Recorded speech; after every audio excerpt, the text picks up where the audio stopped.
येत आहे हे चुकीचं आहे. आपण जर व्हाईट हाऊसचं निवेदन बघाल,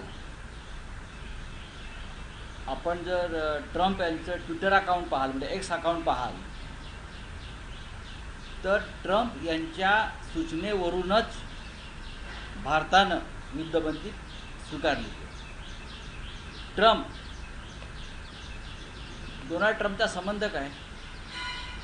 आमची माणसं मेली आहेत, आमच्या 26 महिलांचा सिंदूर पुसला आहे ना.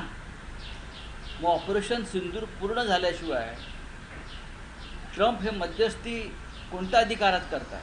भारत हा एक सार्वभौम संप्रभू राष्ट्र आहे, सार्वभौम राष्ट्र आहे, स्वतंत्र राष्ट्र आहे, 140 कोटी लोकसंख्येचं राष्ट्र आहे, महान राष्ट्र आहे.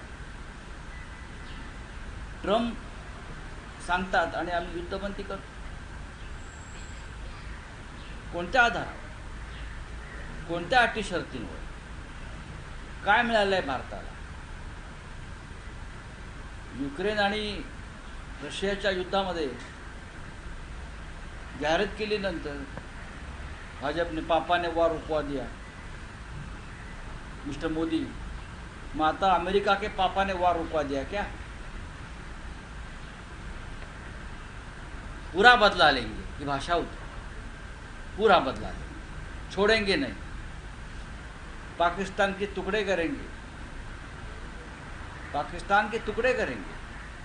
कुठे गेले तुकडे? भारताची बेआबरू झालेली आहे जगामध्ये. आणि पाकिस्तान ठीक आहे, मूर्ख देश आहे. जगभरामध्ये पाकिस्तानच्या प्रधानमंत्र्यांचं स्टेटमेंट आलं आहे की आम्ही युद्ध जिंकलो, ते युद्ध जिंकले. भारतासारख्या देशाला, देशाच्या प्रधानमंत्र्याला जो अखिलेचे दिवे पाजळत होते कालपर्यंत, त्यांना शोभत नाही. कुठे गेले सगळे भक्त, अंधभक्त? कोणत्या अटी शर्तींवर तुम्ही ही युद्धबंदी केली यासाठी एक सर्वपक्षीय बैठक ताबडतोब व्हायला हवी. आणि त्या बैठकीला प्रधानमंत्र्यांनी उपस्थित राहणं गरजेचं आहे. प्रधानमंत्र्यांना पळ काढता येणार नाही. युद्धबंदीची खरंच गरज होती का? पाकिस्तान काय लाहोर ताब्यात आलं, कराची ताब्यात आलं, इस्लामाबादमध्ये बॉम्ब टाकले, मग माघार घ्यायची गरज काय? ही वेळ अशी होती की पाकिस्तानला कायमस्वरूपी धडा शिकवण्याची वेळ असताना, संधी असताना, आणि भारतीय सैन्याचं मनोबल प्रचंड उंचावलेलं असताना देशाच्या राजकीय नेतृत्वानं अचानक कच खाल्ली. देशाच्या राजकीय नेतृत्वानं कच खाल्ली आणि आमच्या सैन्याचं आणि देशाचं मनोबल हे त्यांनी उद्ध्वस्त केलं. तो कोणासाठी? प्रेसिडेंट ट्रम्प त्याचा संबंध काय? एका सार्वभौम राष्ट्राच्या निर्णयामध्ये हस्तक्षेप करण्याचा प्रेसिडेंट ट्रम्पला अधिकार काय? आणि जे मिस्टर मोदी गुजरातचे मुख्यमंत्री असताना 26/11च्या हल्ल्यानंतर जेव्हा आपण युनोमध्ये गेलो पाकिस्तान विरुद्ध, जेव्हा ओबामाशी चर्चा केली, तेव्हा हेच मोदी सांगत होते, ओबामा के पास जाकर रो रहे हैं, ओबामा के पास जाकर रो रहे बचा दो. आता मोदी काय ट्रम्पकडे जाऊन लढत आहेत, अमित शहा ट्रम्पकडे जाऊन लढत आहेत.